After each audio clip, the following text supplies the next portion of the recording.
Scott, Bill Doyle, Worcester Telegram. Could you just talk about the performance of Isaiah Thomas? He flew back from Washington last night, 1 o'clock game.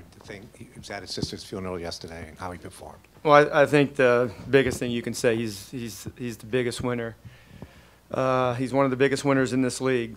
He just plays with everything he has, and that's what you want your players to do.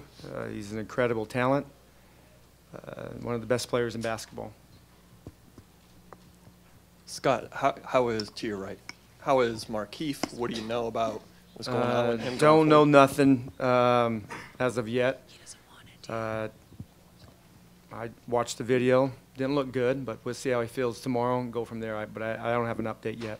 And how much does not having him change things against this particular group?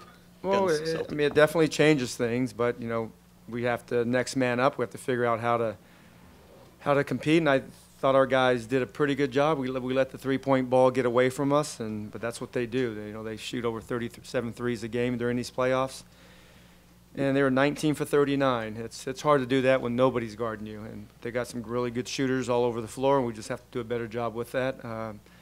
Keith, it was tough losing them. That's part of it. You just gotta move on and try to figure out ways to compete. Scott, Steve Belpet, Boston Herald. The difficulties that Al Horford presented you guys in the fourth quarter, inside, outside, how difficult is that to deal with? He's one of the best all-around bigs in the league. He's probably, top 2 or 3 passing bigs in the league, and he shoots threes. So he's a problem. You have to figure out, the best way to maintain what he brings to the team. But, he's definitely causes problems because he can step all the way out to the 3 and he can put the ball on the floor. And, he's a great passer. 10 assists from your 5 spot. That doesn't happen often. Scott, sorry, again to you, right? In the Atlanta series, you had single quarters that went really poorly for you in a couple of those games, and then you had one of ththose today. Is there any common traits there, or is this just a turnover-based thing, those quarters? This is probably the only time I would say this. I don't like the consistency of it. It seems like every game we're having one of those quarters when we don't play well. And tonight was definitely that third quarter. They did a great job of putting ball pressure and getting into us, and we did not do a good job of handling that. But definitely that third quarter,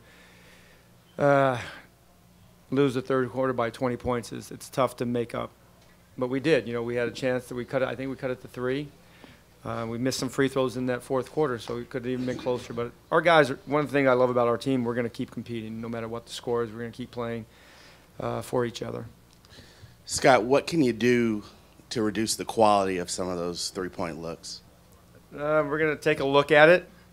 We thought we had some opportunities to stop the basketball. They're really good at driving and kicking out to threes, and we have to be able to handle the initial action of them attacking us, and you have to be able to do that without much help. But if you don't, they're gonna take a lot of threes. We just have to make sure they're contested. I don't think they were, just from my watching live, I don't think there were a lot of contested threes, and so we have to make sure we clean that up going into the next game. Scott, second row here. Before Markieff went down, Celtics only had 2 offensive rebounds. After he was gone, it went up to 10 offensive rebounds. I know he's not doing a lot of the grabbing, but what does his presence on the court allow you guys to do to be able to keep them off the boards? Well, he's a matchup problem. He can score inside, he can score outside. He puts the ball on the floor. He gets 6 or 7, 8 rebounds a game, but he blocks out. He knows how to play. He's a smart basketball player. We definitely missed him, but like I will tell the guys, there's no excuse. We got beat. We got beat. We gave up a lot of threes, and they made a lot of threes. So, but Keith, we'll see how he feels the next few days. All right, you guys have a good afternoon.